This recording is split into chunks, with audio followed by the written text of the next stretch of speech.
पर ज तो मैं 12-10 કામથી ફોન કીધો તો એ કે બાર આલાવે રવાના થઈ ગઈ ગાડી અણિયારે ફોન ઉપર ફોન કે હો बिगाल निकले ने और एवी स्थिति थी कि આવી જંગા મો जिने से तरस व्यवस्था की थी આવી જंगा ने अणने લઈને આવેगा એવી व्यवस्था करा अतरा में डॉक्टर रेखा खरा विदा होती सर्दी और आते बसंत के संधि स्थल का दिन था और गुजरात के लीडर में एक चौराहे पर एक तंबू तना था। उस तंबू के अंदर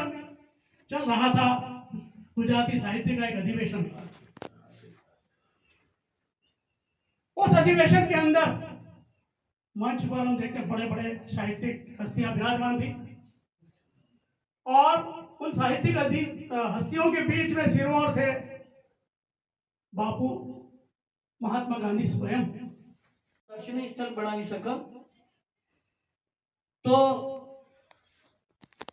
एम लागेगा कि हमारी धरती माते जे आटलो मोटो साहित्यकार थयो है वेने आबावारी पीढ़ी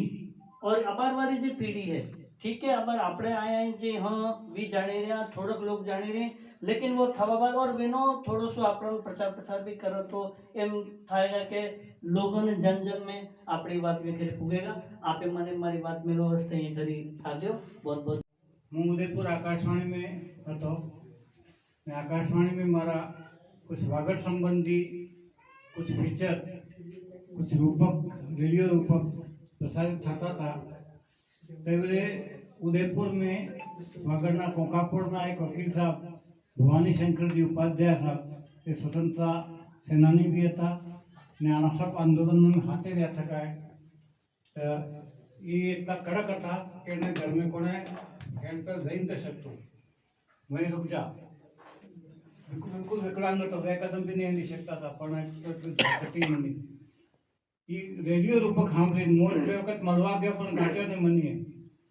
पण ये रेडियो रूपक में गोविंद गुरु वालों ने मानगढ़ कांड ने गोविंद गुरु नु बाद मेनेश्वर मेरा नु याना वागड़ संबंधी कुछ फीचर देने हमरे रात्रि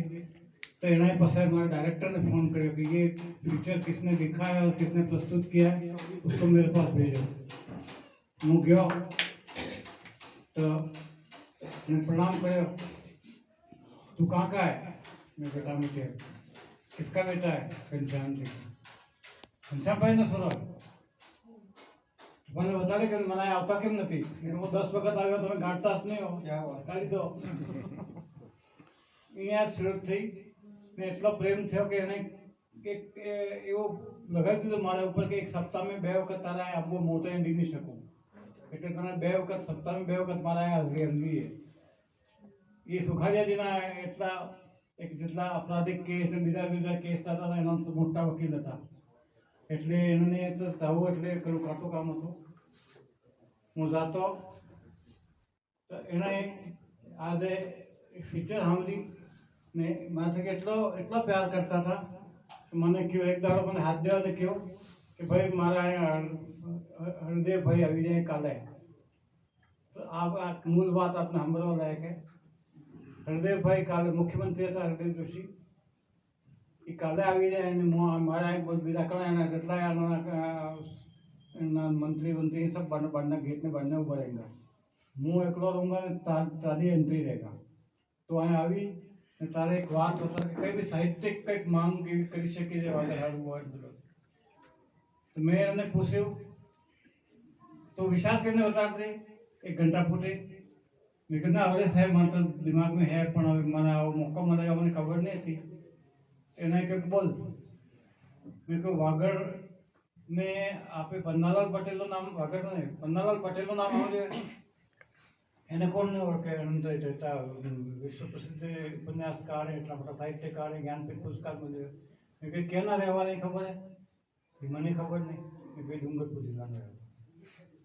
હું વાત કરી કે બિલકુલ ડુંગરપુર જિલ્લાના માંડલી ગામના રહેવાળા ને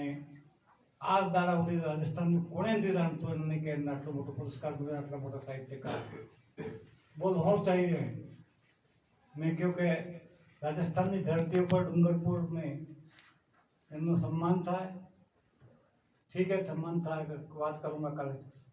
सम्मान भी राजस्थान मुख्यमंत्री नाते थकी था तो નથી કરવું तो ठीक है બીજો દાડે હું જઈને ભાઈ ગયો અમે બેસ બાકી સબ જેટલા મિનિસ્ટર આવ્યા હતા એ સબ બંને ગાડીઓ ઊભી રહી ને પછી હરદેવ જોશી મહેરના રૂમમાં આવ્યા ને પછી ઓસ્કર પાણી પયા કરી मैं पहली बार मिला तुमने कहा भाई तू कविता लिखता है, कविता लिखने वाले तो बहुत है, तू गद्य में लिख। और वो गद्य लिखते गए, उसका परिणाम आज मिला। तो आज हमारा साहित्य पूरा राजस्थान को या देश में की अन्य भाषाओं में पढ़ा जा रहा है। ये एक बात कही थी मोरारी बापू ने। मोरारी बापू ने कही थी कि मोरारी बापू कोई मोटो माणस नहीं, કેમ કે મોરારી બાપુનું એક જ કામ છે રામકથા કરવી, और रामकथा भी બીજાને લખેલી એ મારી रामकथा करवी। लेकिन पन्नालाल पटेल सैकड़ों रामों की उसने रचनाएं की और सैकड़ों रामायणें उन्होंने लिखी, तो मेरे से कई गुना बड़े हैं पन्नालाल पटेल, ये उन्होंने कहा था और आप सब ने इसको सुना भी था। 7 मई आ रही है, तो 7 मई पन्नालाल जी पटेल का की जन्म जयंती है। तो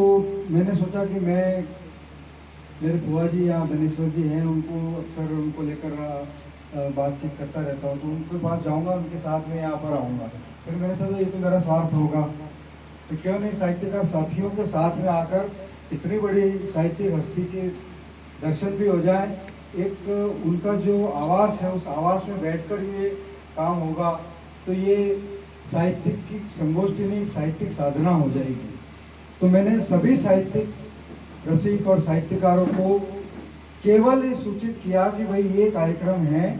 उनका जन्म तारीख है और वहाँ पर हमें पहुँचना है। किसी को आमंत्रित नहीं किया, लेकिन सभी ने इसको स्वीकार कर लिया। और आज मैंने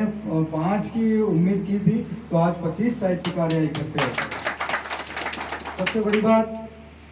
हमारे पन्नालाल जी पटेल ने અને શિક્ષણનો સંપૂર્ણ અંધકાર હતો, તો એવા સમયે આ સાહિત્યકાર પેદા થયો એ વાસ્તવમાં ખરેખર ચમત્કારથી ઓછું નથી। અને એ પણ કેવો સાહિત્ય, ઉચ્ચ કોટીનું સાહિત્ય। અત્યારે જે રચાતું સાહિત્ય છે એ બુદ્ધિની પેદાશ છે, પ્રસંગોની રચના ગોઠવે, મનમાં આવતા વિચારોનું નિરૂપણ કરે, એમાં બુદ્ધિનો વિશેષ પ્રયોગ હોય છે। પન્નાલાલનું સાહિત્ય એ હૃદયમાંથી પેદા થયેલું છે અને મન દ્વારા એ પ્રસ્તુત છે, અને એટલે પન્નાલાલનું સાહિત્ય ચિરંજીવ છે। એવી વિભૂતિ આ એક અંદરૂની વિભાગમાં પેદા થયું, એનું આપણે સૌને ગર્વ છે। એનો જન્મતિથિ સમયે આપ સૌ મેમાં એમનું સ્વાગત કરવા માટે